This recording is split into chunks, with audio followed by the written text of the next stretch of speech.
இன்னைக்கு திமுகவை ஊழல் கட்சி அப்படின்னு சொல்ற சில தற்கொலைகளுக்கெல்லாம் ஒரு சின்ன கதை. 2001 ஜெயலலிதா அம்மையார் ஆட்சிக்கு வந்து ஒரு 45 நாள் அன்னைக்கு ஒரு நாள் ஃபுல்லா சென்னை ஃபுல்லா போலீஸ் கண்ட்ரோல்ல வருது. போலீஸ் கண்ட்ரோல் எடுத்து நைட்டு 1:30 மணிக்கு தலைவர் கலைஞரை அராஜக முறையில வீட்டுக்குள்ள யாரோட அனுமதி பெறாம உள்ளர போய் கதவை உடைச்சி அவர் 1:30 மணிக்கு கைது செஞ்சு கூட்டிட்டு வராங்க. என்ன காரணத்துனால பாலம் கட்டினதுல வந்து ஊழல் அப்படின்னு கைது செஞ்சு கூட்டிட்டு வந்திருக்காங்க. அப்படியே இதே சம்பவங்க மாதிரி 2014 செப்டம்பர் மாசம் அம்மையார் ஜெயலலிதா முதல்வர், அன்னைக்கும் அம்மையார் தான் முதல்வர், அவங்க நல்ல சிஎம் கான்வாயில ஏர்போர்ட்டுக்கு போறாங்க. தனி விமானத்து மூலியமா கர்நாடகா போறாங்க.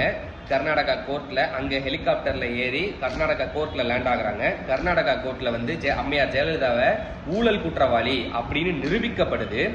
அம்மையார் ஜெயலலிதா அதுக்கான தண்டனையை வாங்கிக்கிறாங்க. 126 வாய்தாக்கு மேல வாங்கி ஒரு வழியா அந்த கேஸ் முடிஞ்சிருச்சு. ஆனா ஐயா மேல சுமத்தின அந்த பாலம் ஊழல் அப்படிங்கிற குற்றம் இன்னும் நிரூபிக்கப்படல.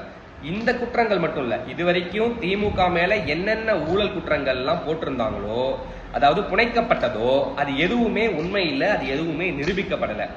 ஆனா இந்த தற்குறிகள், நேற்று முளைத்த தற்குறிகள் எல்லாத்துக்கும் வந்து திமுக ஊழல் கட்சின்னு சொல்லிட்டு இருக்காங்க.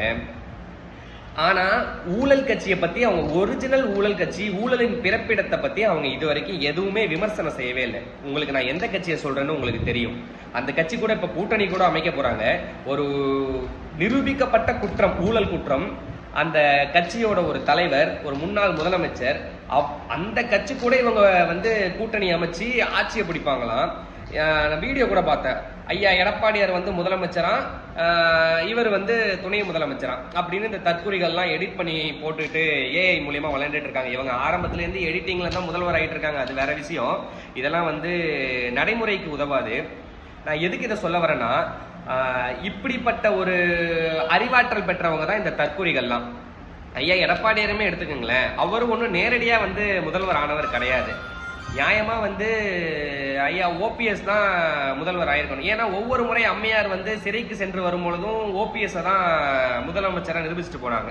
அப்பெல்லாம் எனக்கு எடப்பாடியார் யாருன்னு கூட தெரியாது. அப்படிப்பட்ட ஒரு ஆள், சின்னம்மாவின் காலில் விழுந்து காலை வாரி விட்டு முதலமைச்சரான ஒரு ஆள், அவரு கூட வந்து ஒரு தற்குறி மன்னிக்கவும், அவர் வந்து கூட்டணி சேர்ந்து எப்படி கூட்டணி அமைது பாத்தீங்களா? இப்படி சேர்ந்து இவங்க வந்து ஊழல் பண்றதுக்கு ஒரு ஊழல் குற்றவாளி கூட சேர்ந்து ஆட்சி அமைக்க போறாங்களாம். இவரு திமுக வந்து ஊழல் குற்றவாளின்னு சொல்றாராம்.